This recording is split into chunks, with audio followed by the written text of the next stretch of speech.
So let's just get it started quickly here. Joe, Jim, you just heard our conversation about the content that's out there, the advertising opportunities, the definition of premium, business models regarding to skipping.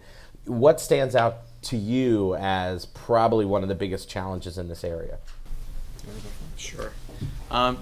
It's so funny to hear that conversation on premium content because it's something we struggle with daily at the agency in terms of conversations and what is the definition of premium content. So I do believe, like, you made some really good points on, it's a perception of, if the clients are unfamiliar with it, all of a sudden it falls into this, other category that's not premium. Obviously, like, I watch a lot of videos online. To me, premium might be different than, than somebody else, but it's a huge challenge, and I think hopefully over time we can kind of get over that misperception that just because you don't know it doesn't make it premium, or just because it's not on a network it's not considered it's only considered premium content if it's there. I think once that happens and we have more of a level playing field with online content versus television, even though the online pieces might have more of an audience, there'll be much more opportunities there for us to advertise. Right. Yeah. I'd probably fall into the same bucket as these two gentlemen here in terms of coming from the brand and entertainment space. It's complicated, right? Mm-hmm. And you two were just debating what's premium, right? And you two have been in the industry for a long time. Content producer and measurement, and we here and. He's, I would say a seasoned media professional. That's an understatement. Thank you. Yep. And none of us actually have a definition for premium content. And that's why I actually think the word premium is a bit of a misnomer. I've heard premium from so many different brands and from so many different vendors and from so many different measurement companies in terms of, is the content that I'm associating the brand with premium? And what you guys do with brand safe with the publishers, right? Yeah. Right, yeah. And brand safe context. Yeah, of course. And I think that's important, right? And I think that associating brands with what we would call premium content, I would say that premium, it depends on if we're talking about video or editorial-based content, it really deals with more of what is the audience and what is the context of that video or article, right? I think that's really what it comes down to.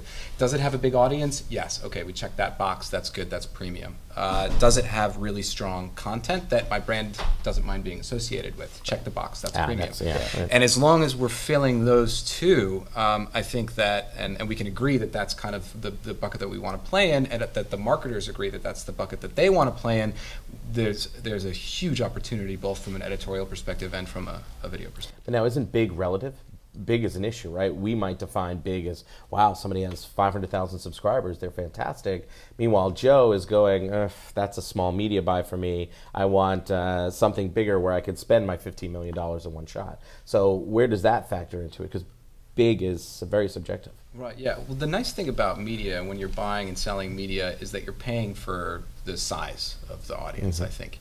So if we're talking about, if we're doing GRPs or we're doing CPMs or we're doing cost per completed views, right? You're paying for NDRs. Or NDRs, right? NDRs, yeah. You're paying for that audience itself, right? So it depends on where the brand wants to be, right? I mean, Unilever is it's so complex, and there's so many different brands and there's so many different targets.